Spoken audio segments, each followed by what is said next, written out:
está en tu corazón. El Espíritu de Dios te acompaña día a día.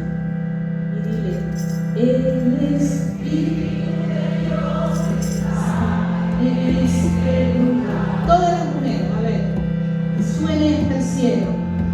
El Espíritu de Dios se mueve en este lugar. Recuerda lo que está allí para consolar.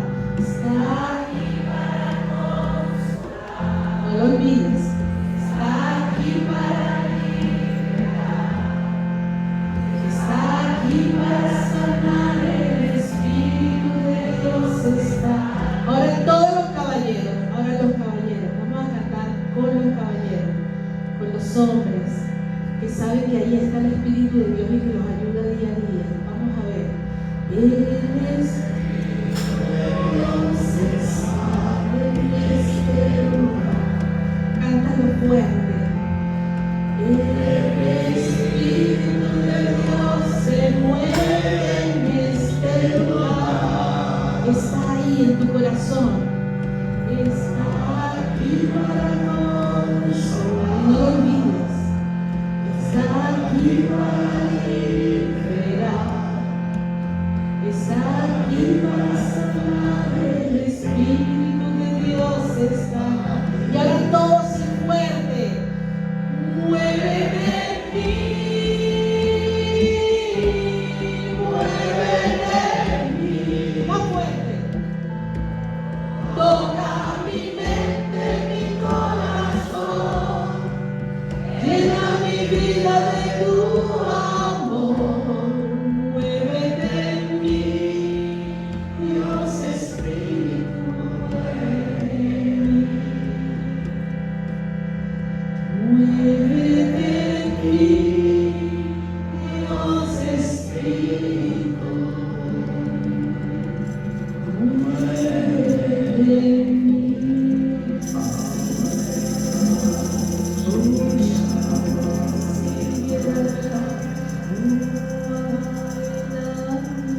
Levantemos nuestra mano derecha y oremos por el Padre Manuel Teixeira, sobre esta buena enseñanza de fraternidad y comprensión. Ven, Espíritu Santo, para que todos entendemos el unión de fraternidad y comprensión uno con otro. Ven, Espíritu, ven, glorifícate en esta buena enseñanza. Avadaya, Santa Avadaya, Abba, Padre, Abba, Padre, Abba, Abba. Amén. Dios te salve, oh María, llena eres de gracia, el Señor es contigo. Bendita tú eres entre todas las mujeres, y bendito es el fruto de tu vientre, Jesús. Santa María, Madre de Dios, ruega por nosotros pecadores, ahora y en la hora de nuestra muerte. Amén. Gloria al Padre, y al Hijo, y al Espíritu Santo.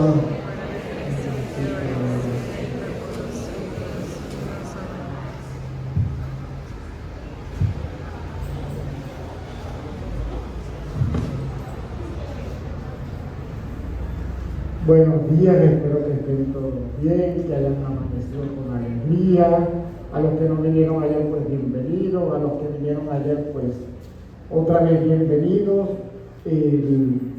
a este encuentro, donde también es un encuentro formativo, es un retiro, es la posibilidad de acercarnos a Jesús de un modo diferente, y por eso vamos a darle nosotros gracias a Dios. Atrás se escucha bien, ¿verdad?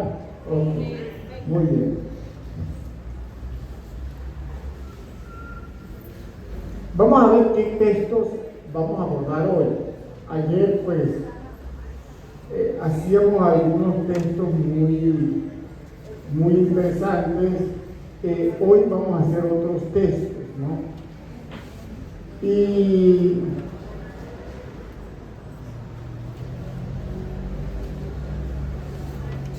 yo les decía en el día de ayer, lo vuelvo a recalcar y empiezo con eso, ¿no? Ser hermano o ser cristiano es ser hermano. lo explico brevemente, rápidamente. Es decir, nosotros defendemos la fe no cuando peleamos con otro.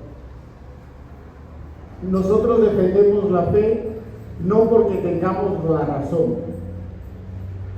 Diré que yo tengo razón, es que yo puedo demostrar la verdad. No. Nosotros defendemos la fe cuando somos hermanos. O sea, la defensa de la fe no es defensa de doctrinas. La defensa de la fe es una cuestión de vida. O sea, donde todos nosotros, de alguna manera, nos ponemos en el encuentro con los demás y queremos a los demás como nuestros hermanos. Es decir, los aceptamos como tales. Entonces, cuando hablemos de apologética, no es que tenemos que aprender argumentos para pelear contra los demás. No, tenemos que tener un buen corazón para ser hermanos de los demás. Eso es lo más importante. Perdón. El resto es simplemente ser igual que los demás. Vamos a pelear, vamos a ver quién tiene más razón, voy a darles argumentos, yo les doy mis argumentos y por lo tanto yo me afianzo en mis argumentos y el otro se afianza en el suyo. Más nada, o sea, son dos posiciones ahí que ninguno se mueve de la suya. No, el cristiano, nosotros, lo que debe ser característico nuestro, ya les decía el día de ayer, es que aprendamos a amar a todos por igual. Pero bueno, yo no voy a destacar más ese aspecto porque ese aspecto fue un aspecto que trabajamos en el día de hoy. Ahora, ¿qué significa ser hermano? Bueno, nosotros ayer dijimos que hermano es alguien que vive en libertad, hermano es alguien que sabe perdonar, y hoy vamos a decir, o sea, hermano es también aquel que sabe, digámoslo así, corregir, comprender al otro. Y vamos a leer unos textos bíblicos. Los textos bíblicos nosotros generalmente lo leemos, o cuando leemos un texto bíblico, lo leemos desde nuestros prejuicios, nuestras precomprensiones, y a veces el texto bíblico que quiere decir algo grande, pues termina siendo algo reducido. Es decir, para que el texto bíblico realmente sea importante en nuestra vida, es preciso que sea interpretado desde el Espíritu Santo. O sea, si no, se pierde. Entonces vamos a ver dos, quizás tres, pero por lo menos dos textos bíblicos en el día de hoy. Primero está en el Evangelio de Mateo, ¿no? El capítulo 18. Yo voy a leer el pasaje, después lo voy a explicar. En aquel momento se acercaron a Jesús los discípulos y le preguntaron: ¿quién es el mayor en el reino de los cielos? Él llamó a un niño, lo puso en medio de ellos y dijo: les aseguro que si no cambian y se hacen como niños, no entrarán en el reino de los cielos. Así pues, el mayor en el reino de los cielos será el que se humille como este niño. Vamos a dejarlo hasta ahora. Este texto. El texto presenta algunas palabras un poquito difíciles, o que ya no dicen nuestra comprensión. Ya la pregunta tiene algo de malicia. La pregunta de los apóstoles, de los discípulos: ¿quién es el mayor en el reino de los cielos? ¿Qué están buscando? ¿Cuáles son los atributos, las características que tiene que tener alguien para ser el más importante en el reino de los cielos? ¿Quién es ¿qué significa la palabra mayor? Pues bueno, la palabra mayor para nosotros es el que manda, el que está de primero, el que es la referencia, es decir, no se hace nada si él no lo dice. Bueno, para nosotros la palabra mayor tiene ese sentido. Es decir, ya de por sí la pregunta viene con algo de veneno, o viene con una precomprensión. O sea, la precomprensión es: yo quiero saber quién manda aquí, o yo quiero saber quién tiene el puesto más privilegiado. O sea, ese es mi interés. Y por lo tanto, sin ese interés, a mí no me interesa, no sé a qué estoy jugando. Cuando nosotros hacemos un seguimiento, el seguimiento de Jesús, pues generalmente queremos que las cosas funcionen como cuando entramos en una empresa. Empiezo por la parte menos importante y me voy haciendo cada vez más importante. Es como una cuestión empresarial. Es decir, voy subiendo de cargo a medida que yo voy ganando en experiencia. Y por lo tanto me voy haciendo más importante. Llega un momento que voy a ser el que manda más. Es decir, es como que si ser el Papa es el privilegio máximo. Y a veces lo entendemos así. Llegar a ser obispo, bueno, es un gran privilegio. ¿Sí? Y ese modo de entender no es el modo de entender el Evangelio. Por eso hay que leer lo que dice Jesús. Cuando le hacen la pregunta, llamó a un niño, lo puso en medio de ellos y le dijo: si no cambian y se hacen como niños, no entrarán en el reino de los cielos. Y ahora vamos a ver, reino de los cielos. Además la pregunta es: ¿quién es el mayor? En el reino de los cielos. Es decir, delante de ellos, ¿quién va a estar más cerquita? ¿Quién va a tener más importancia?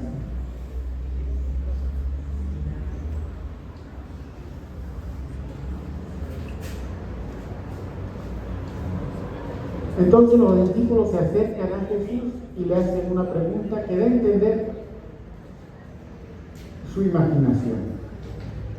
Para ellos el reino de los cielos sería algo parecido a lo que ellos contemplan en el mundo, pero en una versión mejorada. Sí, mira, va a haber uno más importante, pero ese más importante, bueno, va a ser bueno con todos. Entonces el más importante, pero bueno, no es como un más importante aquí que puede someter a los demás. No. Entonces, así lo piensan los discípulos.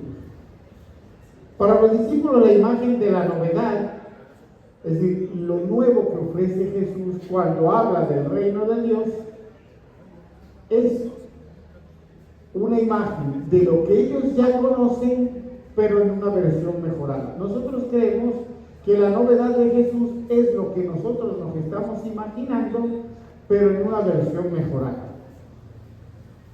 Por eso hay cosas, como no se puede mejorar la versión, bueno, vamos a ver cómo lo atajamos. Por ejemplo, les digo un ejemplo. Jesús le llega a una gente y le dice: mire, una mujer se casó con un hombre, se le murió el esposo, se volvió a casar con el segundo, se le murió el esposo, se volvió a casar con el tercero, los hermanos, así hasta 7, se murieron todos, en el cielo. ¿Cómo es esa versión mejorada? ¿De quién va a ser la mujer? Y Jesús responde de una manera muy interesante. En el cielo no es como ustedes se lo imaginan. Su imaginación no llega a alcanzar a eso. En el cielo no es así. Serán como ángeles, después comienza a decir. Pero eso de ser como ángeles tampoco lo podemos imaginar. Y por lo tanto quedó como que así, no se crean o no crean que ustedes se lo pueden imaginar. O no crean que ustedes se lo pueden saber. Lo del cielo es pura gratuidad de Dios. Y por eso hay que vivir desde la gratuidad de Dios. Entonces, cuando preguntan quién es el mayor y se trae a un niño, pues ellos lo que están imaginando es que en el cielo, pues será algo parecido a esto, pero en una versión más equilibrada, más justa, mejorada. Pero el cielo no es ninguna versión mejorada de esto. El cielo es el cielo. El cielo es don de Dios y puro don de Dios. Será novedad. Y esa novedad tenemos que saber cómo que esperarla, ¿no?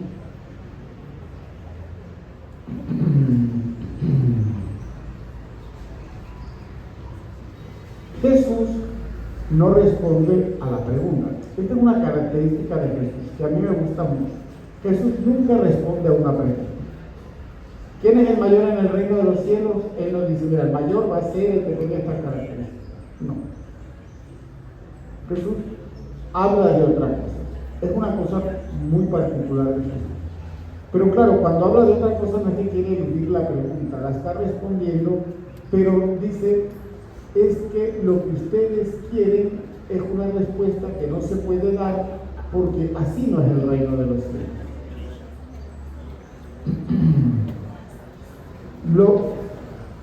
Lo que dice Jesús tiene como objeto, o sea, lo que va a decir Jesús tiene como objeto ensanchar la imaginación de los suyos. Llama a un niño. Y ahora viene la parte difícil y yo quiero que ustedes le presten atención. Lo coloca en medio. O sea, llamó a un niño, o sea, no dice este va a ser el mayor o aquel, o estas son las características. Simplemente llama a un niño, lo coloca en medio y dice, si no se convierten y se hacen como niños, no entrarán en el reino de los cielos. Esa es la respuesta de Dios. Vamos a ver palabra por palabra qué quiere decir. Yo quiero que ustedes presten la atención, porque a mí me parece que es importante. Sobre todo prestar atención aquí para después entender lo siguiente, el siguiente texto que vamos a leer. Primero, la palabra conversión. Yo ayer preguntaba qué era conversión. Y ayer me respondieron que era la conversión, y ayer hablamos un poco de la conversión. La palabra conversión, nosotros utilizamos la palabra conversión de un modo, pero la palabra conversión en el griego bíblico, ustedes saben que los evangelios están escritos en griego, no siempre utilizan la misma palabra. Es decir, porque conversión no es solamente un cambio de comportamiento. Ayer les decía, conversión no significa que dejo de ser malo para empezar a ser bueno. Conversión significaba entrar en una lógica distinta, donde no entra lo bueno y lo malo, es una lógica distinta, es la lógica del amor de Dios. Pero a nosotros nos cuesta imaginar eso, porque siempre estamos, o eres bueno o eres malo.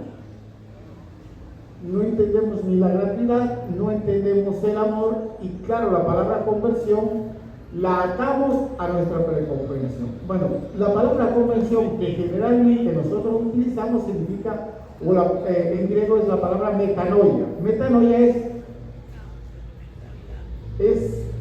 a ver cómo se dice. Metanoia sería esto, tienes esto así, la botella, y la metanoia sería esto. O sea, es todo lo contrario, o sea, no tiene nada que ver con lo que ustedes están pensando. O sea, metanoia es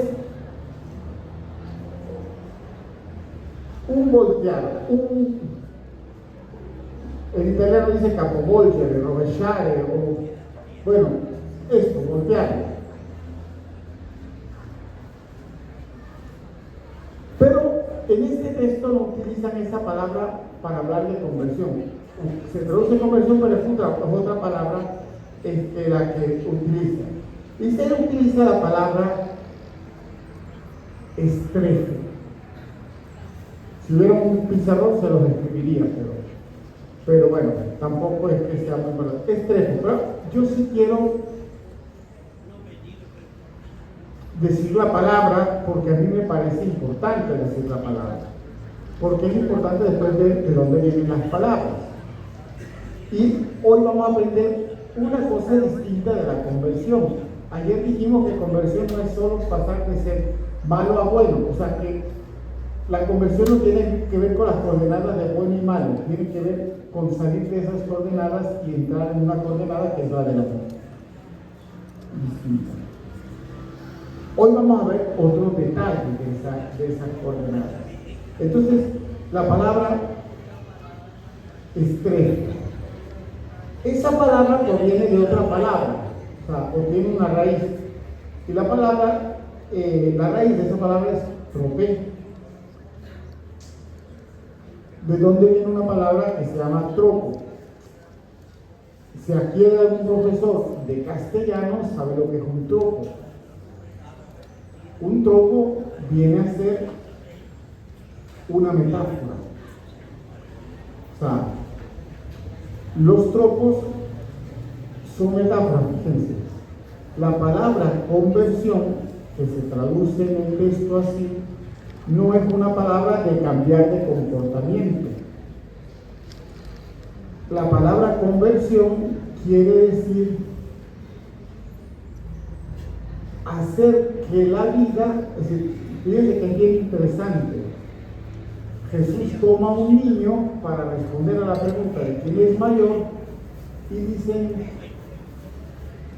si ustedes no se hacen, vamos a decirlo así, no se hacen esta metáfora, ustedes no entienden el reino de Dios. A lo mejor es difícil lo que estoy diciendo, pero vamos a intentar ir viéndolo poquito a poco.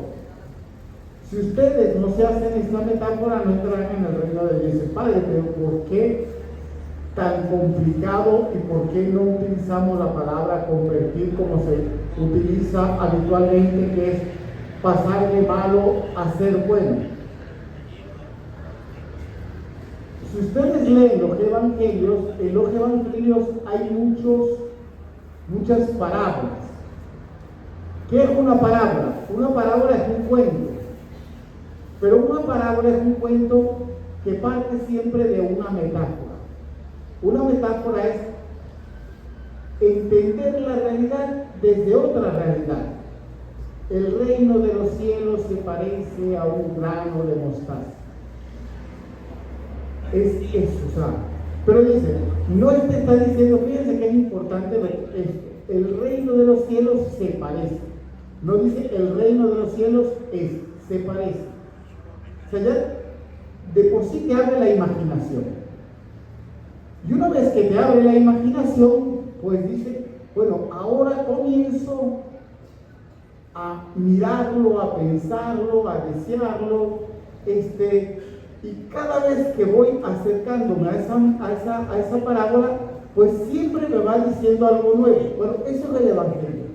Siempre te va diciendo algo nuevo. El reino de los cielos se parece. Bueno, en este texto, más o menos Jesús está diciendo lo mismo. ¿Quién es el mayor? La palabra o la pregunta es una pregunta directa. O sea, yo quiero saber, en el reino de los cielos, quién ocupa el puesto más importante. ¿Por qué? Porque para nosotros el lenguaje es directo. Usted es el jefe, usted es el que manda. Usted es el súbdito, usted es el que obedece. Eso es directo. Nosotros, las metáforas no funcionan mucho en nosotros. Bueno, sí funcionan. Después les diré dónde funcionan. Aquí en Venezuela funciona mucho bien las metáforas.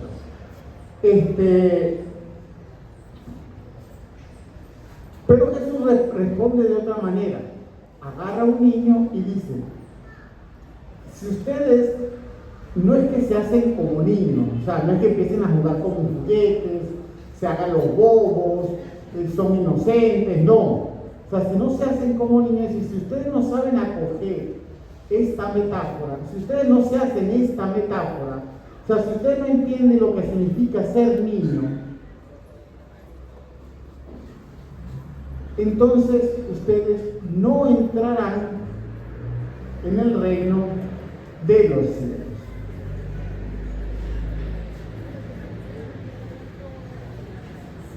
Leyendo así, lo que Jesús dice cuando usa la palabra conversión es: si ustedes no devienen, o sea, no se transforman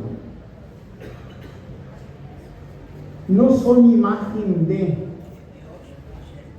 Un niño es paidos en griego, no entrarán no caminarán hacia, es decir, no estarán en el camino de, o sea, no significa no entrarán en, no significa que hay una puerta y no entro. O sea, la palabra que utiliza en griego es muy interesante. Eis el setei, eis el sete, eis, o sea, no entrarán en significa, eis el sete, eis significa si no estarán en el camino de. Es decir, si ustedes no son como niños, ustedes no están marchando hacia el reino de Dios. Es decir, están equivocando el camino. O sea, lo que les está diciendo realmente Jesús es, la pregunta de ustedes es una pregunta que denota que ustedes están equivocando el camino. En vez de caminar hacia acá, pues ustedes están caminando hacia otro lado. O sea, no están entendiendo lo del reino. O sea, lo del reino tiene que ver que ustedes se hagan como niños, que sean paidos, o sea, pequeños, inseguros, dependientes, abiertos.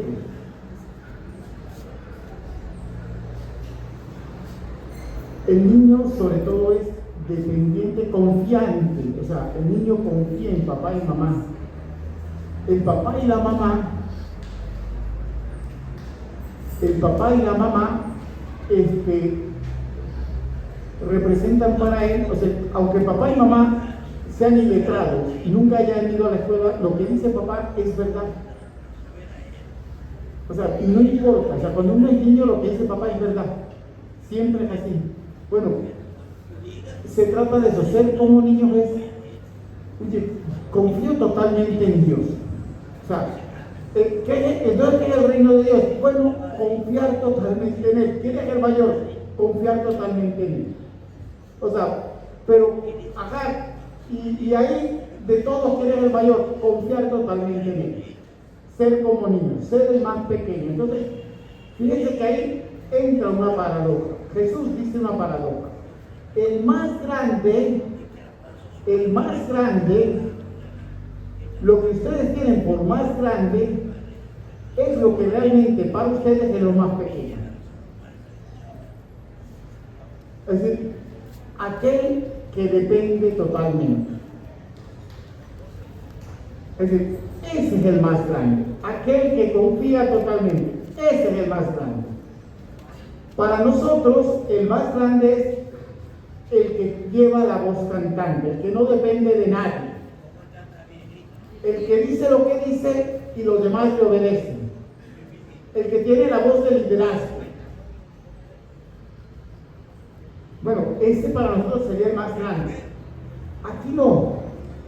El más grande es el que confía más en Dios Padre. El pequeño. Por eso Jesús dice la paradoja. Y es interesante la pregunta, ¿quién es el mayor? Y Jesús representa algo pequeño. Un niño. Y además de presentarles el niño, y dicen, si no se hacen como niños, ustedes no están en la ruta del reino de Dios. Así de sencillo. No hay otra cosa. Ahora, aquí es importante para entender la siguiente pregunta, o para entender el siguiente texto. Bueno, el siguiente texto del Evangelio de Mateo, que yo no lo voy a explicar mucho, no voy a entrar en él, es que después Jesús dice, bueno, pero al pequeño hay que cuidarlo. Y él dice, ay de aquel que escandalice a uno de estos pequeños, más le valdría atarse una piedra de molino al cuello y lanzarse al río.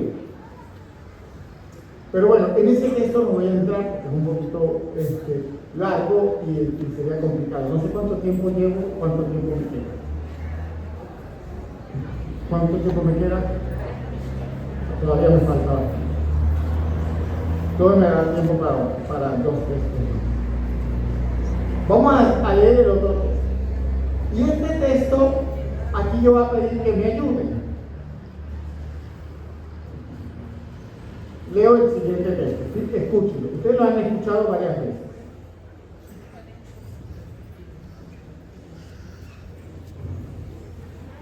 Si tu hermano llega a pecar, ve y corrígelo, a solas tú con él.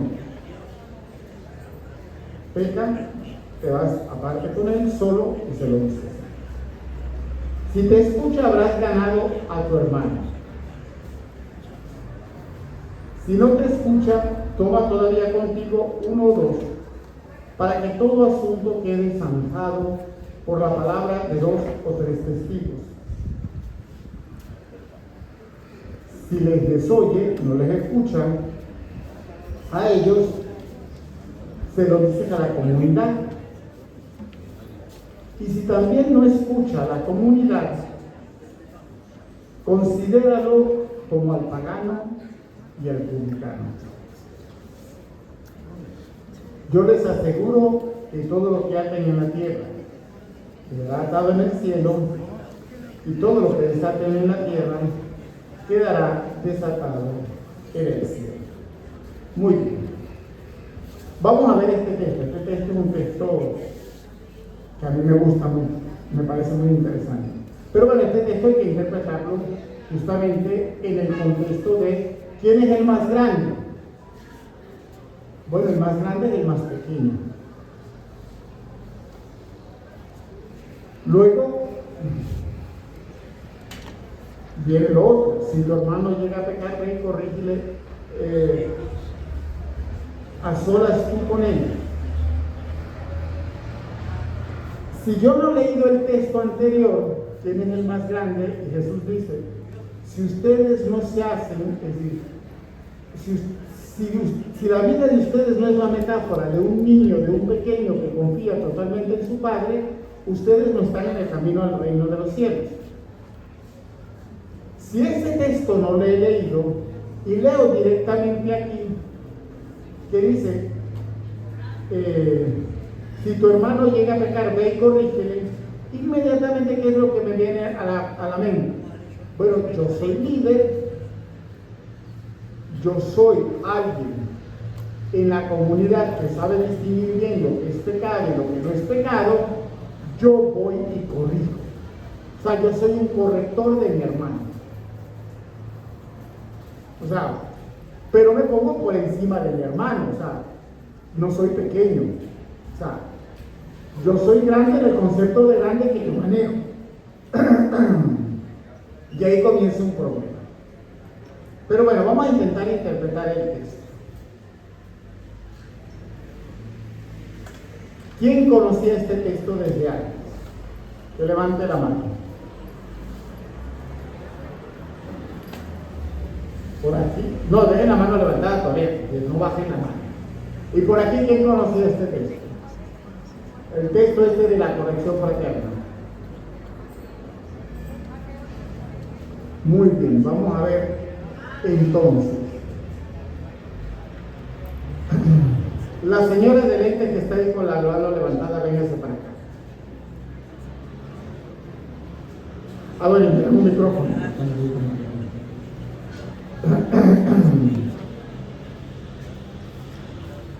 Y una de las gemelas que venga a ayudarla, ¿no? Hoy se vistieron con el mismo pantalón, con la misma camisa, con la misma cruz, yo no sé saber quién es quién. Sí, por ello, todo igualito. Y el mismo peinado y todo. Okay. Vamos a ver, ahí está el texto. Según tú, ¿qué nos dice ese texto? Agarra el micrófono y habla un micrófono.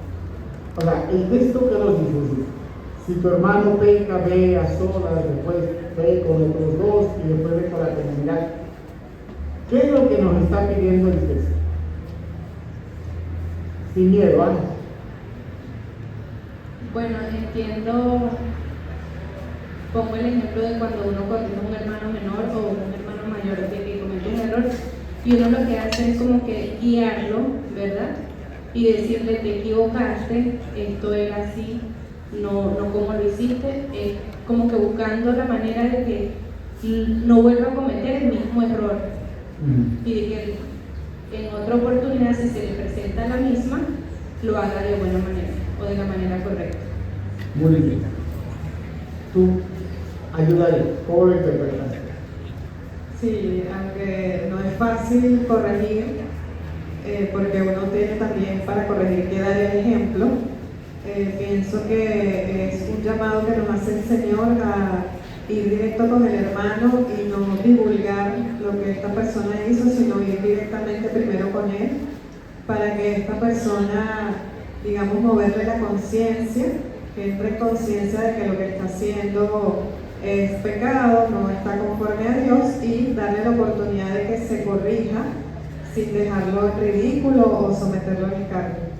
Bien, solo nos dijeron una parte, falta otra parte. Ahora nos dijeron la cosa buena. Yo voy a ir viendo algunos detalles. ¿Su nombre es? Yunetsi, ¿tú? Vanessa.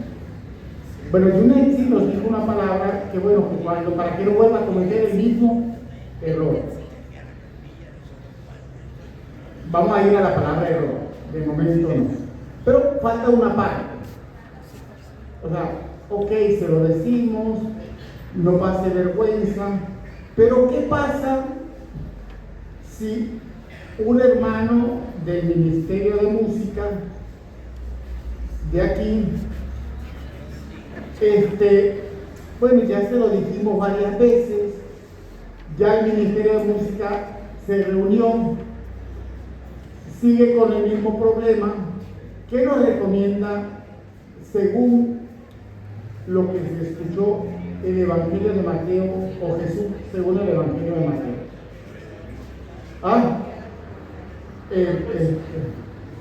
El micrófono creo que no está dando. ¿Aló? Ir a la comunidad. Ir a la comunidad. Pero a la comunidad no escuchó. ¿Qué hay que hacer? Dígalo sin miedo. ¿Qué hay que hacer si un hermano ya fui a la comunidad, no escuchó? ¿Qué hay que hacer? Hay que tenerlo como el publicano. Considerarlo como el publicano. ¿Y eso qué significa? Como si no fuese parte de la comunidad, como si no fuese cristiano. ¿Sacarlo de la comunidad? No necesariamente significa sacarlo de la comunidad, sino tenerlo como que no es una persona que está convertida. ¿Estoy de acuerdo? Yunetsi, Lo trato como un incrédulo. Vamos a ver porque esto es muy importante. El texto este es muy importante. Y a veces no lo entendemos bien. Ya se lo dijimos. Ya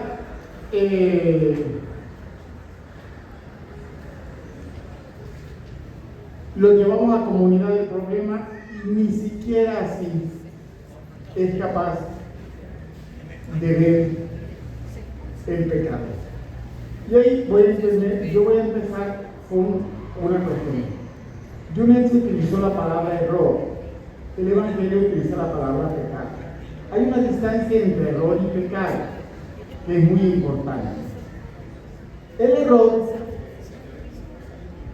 escúcheme bien, el error es que me equivoqué haciendo algo que debía hacerlo de una manera y lo hice de otra manera por voluntad propia. Pero bueno, el error significa que yo decidí que lo iba a hacer de otra manera, aunque estaba prescrito que lo debía hacer de esta manera. Puede ser hasta los mandamientos de Dios. Es decir, Dios me dice a mí obedecer padre y madre y yo no obedecí. Y al final yo digo, bueno, fue un error. El error generalmente es algo que de depende de mí.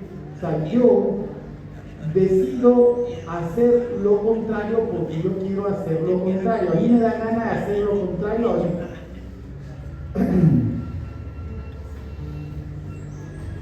El pecado, la palabra pecado, es otra cosa. Puede llegar a ser un error. O sea, la palabra pecado puede convertirse para nosotros simplemente en un error. ¿Cuándo la palabra pecado se convierte en error? Cuando yo no conozco que yo debo actuar desde la gracia de Dios. Aquí hay un montón ya de términos que es un poquito difícil. A ver si ustedes me llegan a seguir bien. O sea, ¿qué es la gracia de Dios? Es decir, la gracia de Dios es cuando, por ejemplo, yo entiendo que lo de mi papá, vamos al ejemplo de desobedecer a mi papá, lo de mi papá y de mi mamá no son simplemente un capricho pedagógico para educarme, sino que lo de papá, lo de mi papá y lo de mi mamá es el amor de ellos que me entregan. Es decir, desobedecer a papá y a mamá no es simplemente que no les cumplí un capricho, es que yo decidí no vivir ya desde su amor y vivir ya desde mis propias convicciones. Papá y mamá quieren que yo haga esto, no lo hago, no me interesa. Es decir, obedecer al padre y madre en el Antiguo Testamento no significaba que yo tenía que hacerlo de papá, o sea, que papá y mamá hacían las cosas por capricho. Obedecer padre y madre tenía que ver con otra cosa, que papá y mamá eran los que transmitían la fe. Obedecer padre y madre significaba entrar en la misma onda de amor que papá y mamá tenían con Dios. Es decir, cuando sale Israel de Egipto y cuando comienzan ellos a celebrar la Pascua, una de las cosas que se ponen en el rito pascual es ese, o sea, la Pascua judía. Bueno, un niño se levanta y le preguntan, ¿por qué esta noche es diferente? Y el padre comienza a decirle, nosotros éramos éramos arameos errantes y fuimos esclavizados en Egipto y después Dios nos liberó. Comienza a contarle la historia. ¿Pero por qué comienza a contarle la historia? Porque el niño es parte de esa historia. Entonces, obedecer a papá y a mamá significaba hacer al niño parte de la historia, de la vida, de amor de Dios conmigo. Es decir, tú eres parte de esa historia de amor. No honrar a padre y madre significaba no querer formar parte de esa historia de amor. Bueno, el pecado es cuando yo no reconozco esa historia de amor. Es decir, el pecado será cuando yo sé que esa historia de amor existe, pero yo prefiero no seguir esa historia de amor. Es decir, he decidido no vivir esa historia de amor. He decidido vivir en otra dimensión. El error se da cuando yo no conozco la historia de amor. Y cuando yo creo que lo que mi papá y mi mamá quieren es que yo siga una tradición. Entonces digo, no quiero seguir la tradición. Rompo con la tradición. Pero yo no conozco la historia de amor. Es decir, no la siento como una historia de amor. Para que haya pecado, realmente, tiene que haber amor. Es decir, yo tengo que sentir que realmente Dios, o sea, forma parte de mi vida. Entonces, cuando dice, si tu hermano peca, ahora el pecado tiene dos dimensiones. Una personal, es decir, yo siento que he pecado y que siento que he pecado porque he traicionado el amor. Es decir, ¿cuándo se siente mucho el pecado? Por ejemplo, una pareja de esposos, cuando la esposa o el esposo traicionan a su pareja, sí sienten que han pecado. Ahí ellos no dicen que es un error, ellos dicen que es un pecado. ¿Por qué? Porque si realmente aman a la esposa, ellos dicen, ¿por qué lo hice? Y se sienten mal, porque dicen, porque lo que más amo, lo invasuré. O sea, si realmente la amas y dices, ¿por qué lo hice? Me dejé llevar. Y siente que pecó. Si tú no amas a tu esposa, nosotros decimos, eso fue una canita al aire, pero no es pecado.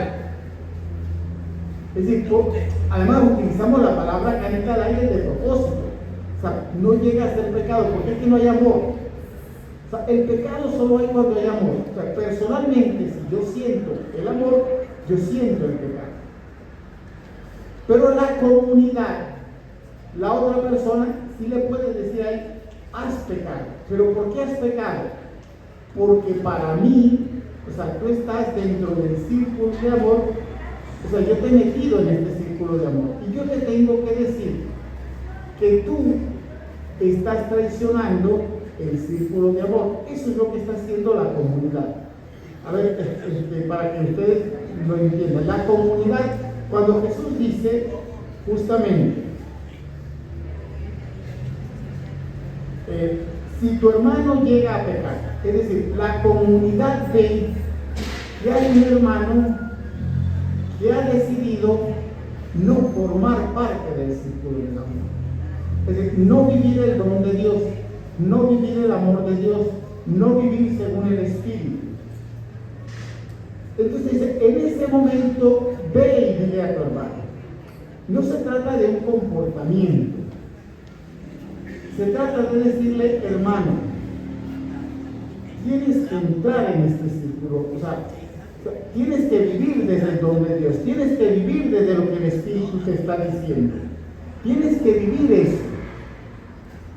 Si no se corrige, es decir, si no le interesa, entonces, oye, para que él vea que no es una cosa tuya, ve con otros y que los otros, o sea, porque es que además es interesante, dice, los demás tienen que ver si es cosa tuya. Entonces me reúno con otro y dicen, vea, lo que yo estoy viendo es así.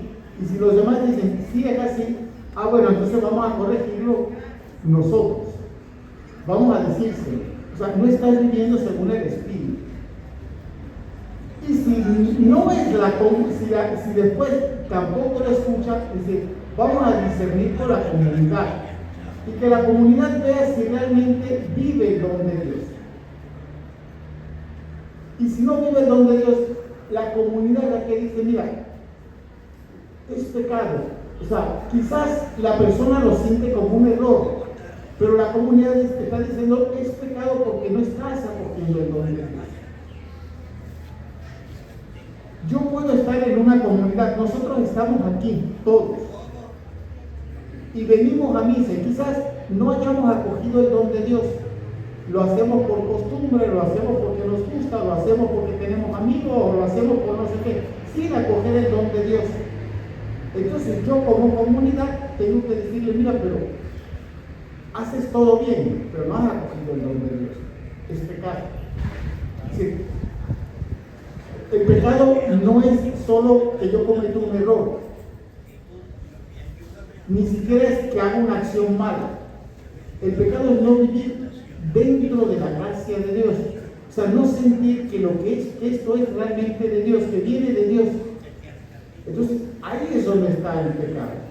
Lo que está diciendo aquí de la corrección fraterna es justamente eso. Si tú ves que tu hermano peca, ve y dice, oye, estás en la comunidad, pero no vives desde el don, estás pensando solo en la parte económica, en la parte, un ministerio de música, ¿vale? Lo que pasa es que tú solo estás pensando en sacar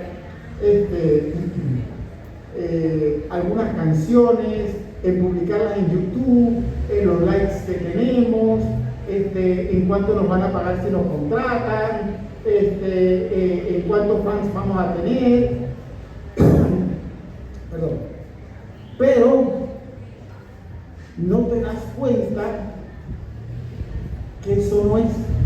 O sea, no vives el don de Dios. O sea, has reducido el ministerio de música a la fama.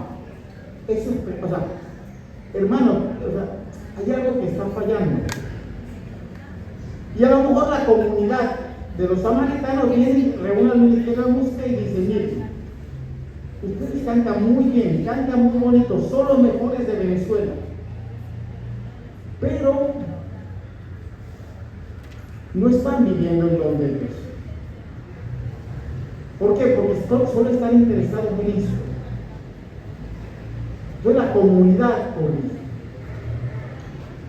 Y luego termina diciendo, eso lo dice muy bien Daniela, trátalo como un publicano y como un pagano. Y esto es muy interesante. Generalmente siempre se ha entendido el texto así. Por eso es que a mí me parece que es importante este texto. Siempre se ha entendido el texto como: si un hermano comete errores, utilizando la palabra de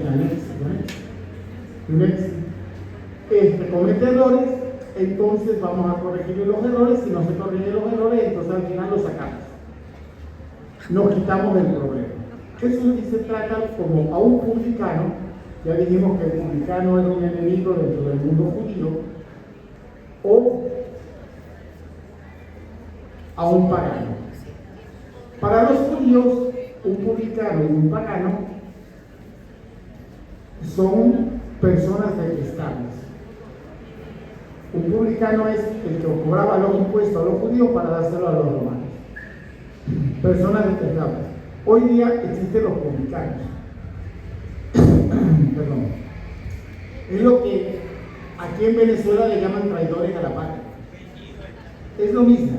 O sea, un publicano era eso, o sea, era considerado un traidor a la patria. ¿Por qué? Porque sacaba de los impuestos de los judíos para dárselo a los romanos. O sea, apoyaba al imperio romano para someter a los judíos. O sea, estaba a favor, o al menos no estaba en contra.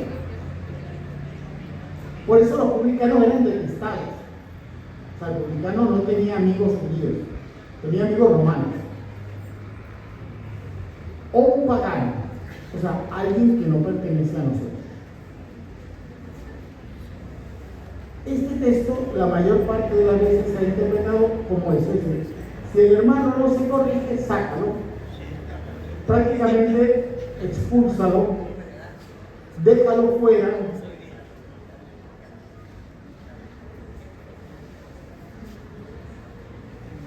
Pero el texto hay que leerlo siempre en el contexto. Primero, hay que ser como niños. Tú debes confiar totalmente en el Padre. O sea, tú tienes que ser la metáfora del niño. El que corrige tiene que serlo también. Y luego, ¿cómo Jesús trata a los publicanos? Ayer veíamos uno. Llamó a Mateo y le dijo: sígueme, y después se va a comer a su casa y come con los pecadores. Ayer era un texto que veíamos.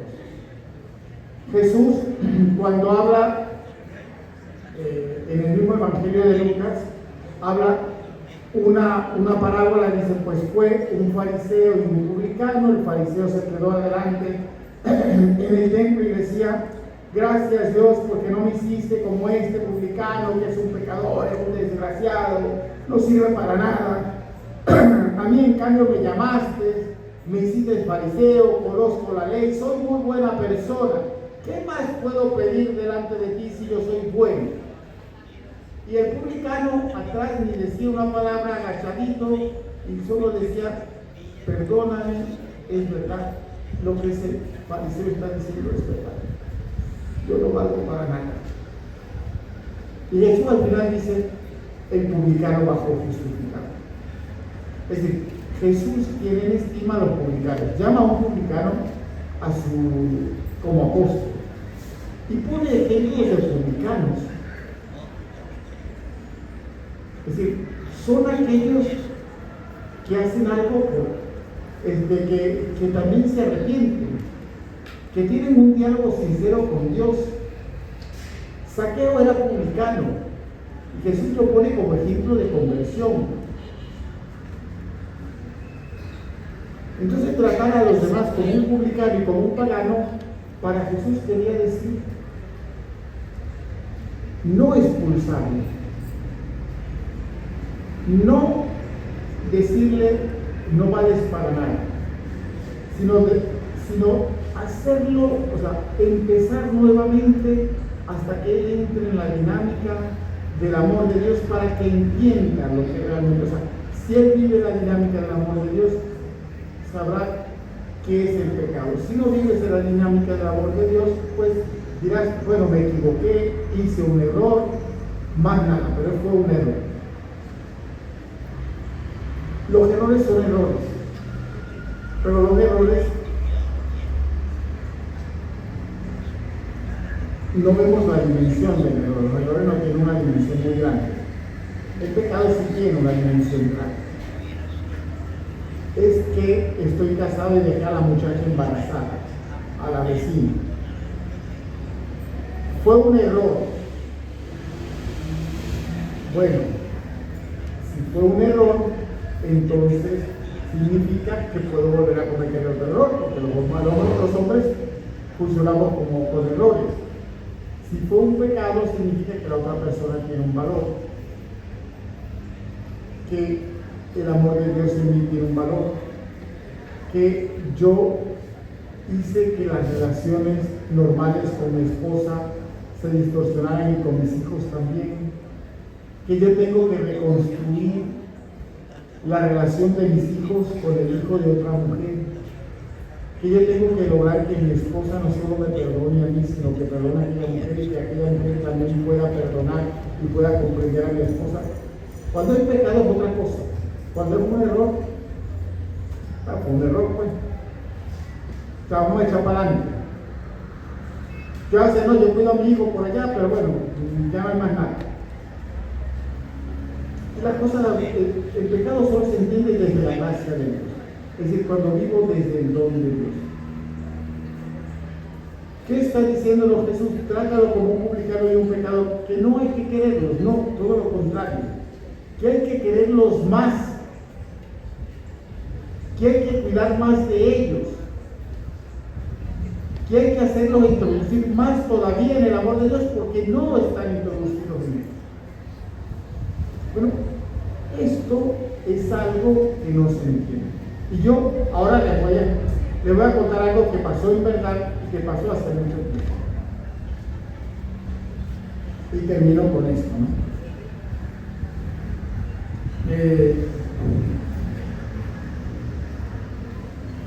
En un grupo de renovación carismática, no de aquí,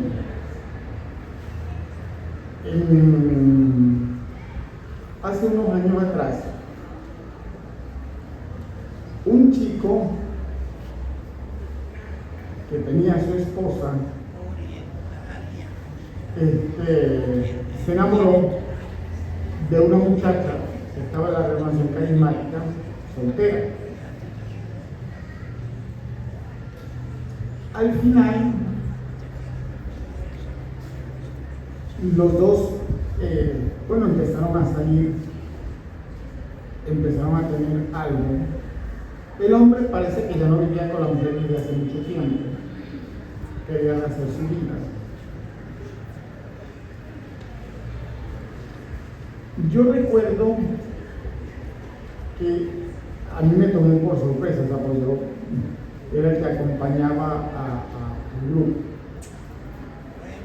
que en un momento dado, fíjense, justamente, además apoyándose en este texto, ya parece que habían hablado con ellos como que habían dicho, miren, por el modo de corregir, ellos decían, no se metan en mi vida privada, porque más que corregir era meterse en la vida privada. O sea, corregir no es meterse en la vida privada de los demás tampoco.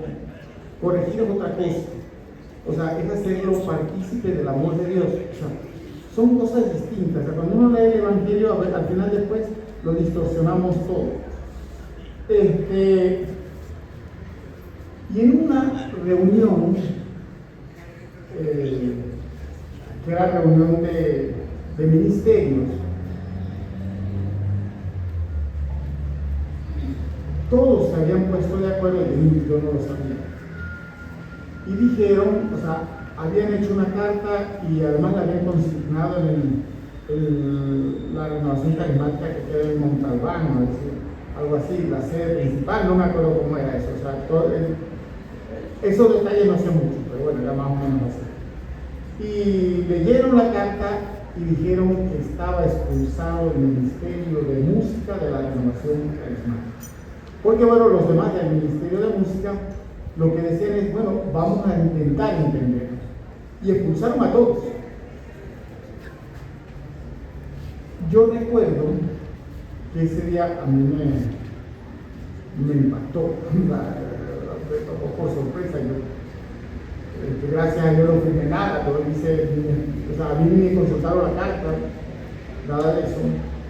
Y yo recuerdo que yo me levanté y yo dije, a mí me parece que lo que se está haciendo no está bien. Y yo dije, si no somos capaces de perdonar, yo creo que la renovación carismática va a desaparecer. Casi que fue una profecía porque desapareció. O sea, de ese lugar, de esa parroquia del interior, desapareció. Y era muy fuerte la parroquia. Y yo les dije, ¿por qué iba a desaparecer? Si no somos capaces de amar y perdonar, estamos viviendo fuera del Espíritu. Si estamos viviendo fuera del Espíritu y decimos que estamos renovados por el Espíritu, es una contradicción. Y llegará un momento en que ni la fuerza de voluntad hará que ustedes estén juntos. Porque están juntos no por fuerza de voluntad, sino por otra cosa. Bueno, interpretar mal los textos nos lleva a hacer las cosas de modo equivocado. Hacer las cosas de modo equivocado nos lleva al final al pecado y nos lleva al final a la muerte. Bueno, que no sea así entre nosotros y vivamos como dice el Evangelio, como paidos. Si no son como niños, si no son la metáfora de los niños, así en su vida no se refleja esa niñez, ustedes no están en la ruta del reino de los cielos. Cada uno de nosotros vivamos así, en esa niñez, y vivamos en la ruta del reino de los cielos. Gloria al Padre, y al Hijo, y al Espíritu Santo.